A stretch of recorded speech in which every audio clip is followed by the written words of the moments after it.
Alright Victoria, what have you got? Tell me how we're eradicating unemployment. Bring it all. Okay, boss. Alright, so we've got several different strategies for different types of unemployment. We have various options, and we will only be able to choose and implement some of these strategies. I'll start with cyclical. Is that okay? Alright, you can. But how about a quick quiz before we start?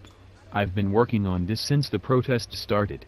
I realized that I actually had to know about the ongoing problems in the country to eradicate them. Other people aren't very good at this. Oh, boss. Impressive. So, what are your questions? Okay. So, what are the consequences of unemployment? Oh God, come on. What are you even saying? You think I can't answer this? I'm sure you can. Come on, Victoria. I'm waiting here. I don't know. Oh my God, people should be getting mad at you because of unemployment, not at me. You are the one who knows the problems. We can categorize the consequences of unemployment into three. There are personal, social and economical consequences. People who are unemployed face several costs. First of all, unemployed people will receive less income than they would if they were employed. This is assuming that they receive some unemployment benefits. Clearly, if there are no unemployment benefits, then the situation is much worse. A reduction in income implies a lower standard of living for those that are unemployed and perhaps their families as well. The costs worsen the longer the people are unemployed. Moreover, it is quite likely that a person who remains unemployed for a long period of time could become increasingly dejected, and this could contribute to high levels of stress and the problems associated with stress such as anxiety and depression. Erosion of mental health can lead to relationship breakdowns, and, in the extreme, higher levels of suicide. Boss, you're gonna get mad at me, but this is nothing I didn't know. Why didn't you explain then? Anyway, I bet you don't know about the social consequences. The social costs of unemployment can clearly be seen in areas where there are high levels of unemployment in the form of poverty, homelessness, higher rates of crime and vandalism, increased gang activities, and so on. Oh, I must admit, this is new info. Told you, girl, your boss knows his stuff. Before we move on to the strategies to eradicate, there is one more cost that we should consider, and that is the economical cost.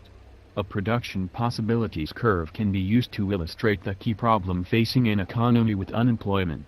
If actual output is less than the potential output due to the unemployment factor of production, labor, then the economy is foregoing possible output and would be operating at point within its production possibilities curve.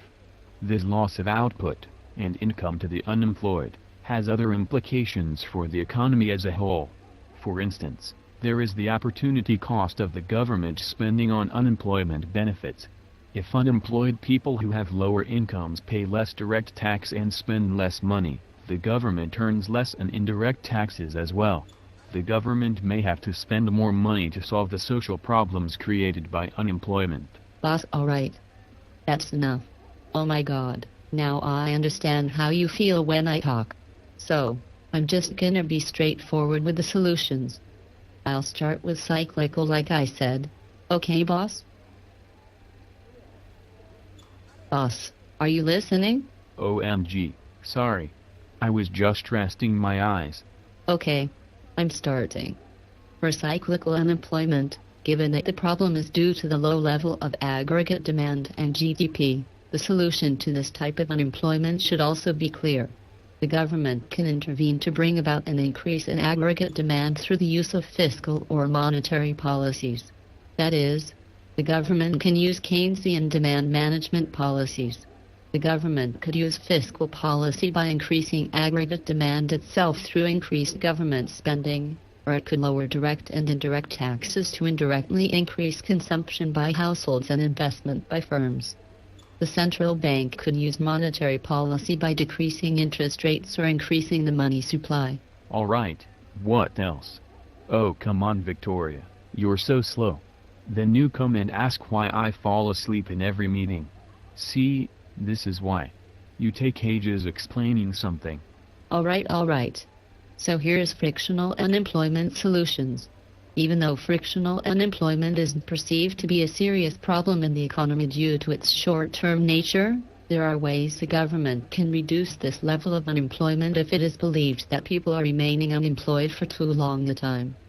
Some say that people have little incentive to look for jobs because unemployment benefits are too high. Thus, economists who prefer to allow markets to operate freely would say that governments should lower unemployment benefits to encourage unemployed workers to take the jobs that are available rather than allow them the change to wait for a better one to come along. Also, sometimes people who are frictionally unemployed remain without work because they are not aware of appropriate vacancies that exist.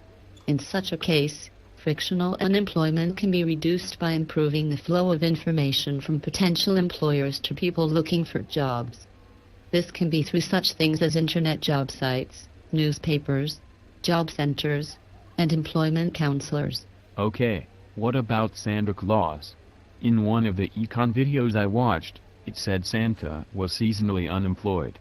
Come on, how do we fix that? I don't want the old man to die alone without a job.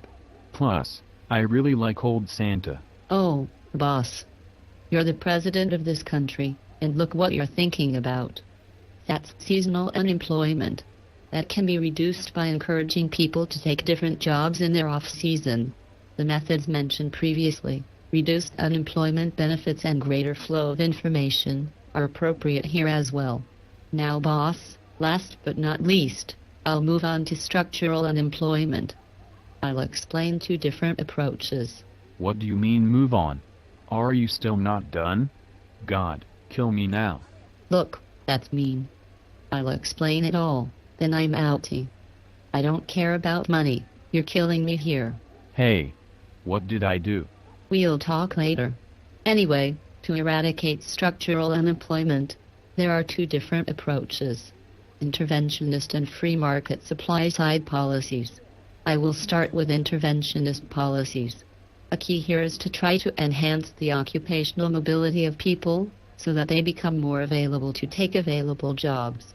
A long-term solution involves an education system that trains people to be more occupationally flexible. Another strategy to improve occupational mobility involves spending on adult retraining programs to help people acquire the necessary skills to match available jobs. Another possibility is for the government to give subsidies to firms that provide training for their workers.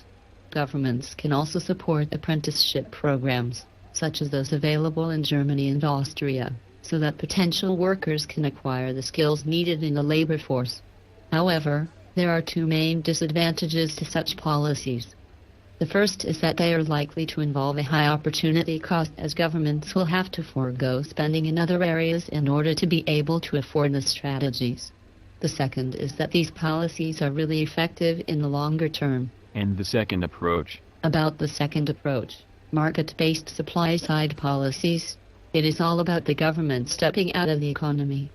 One strategy is similar to the suggestion to reduce frictional unemployment.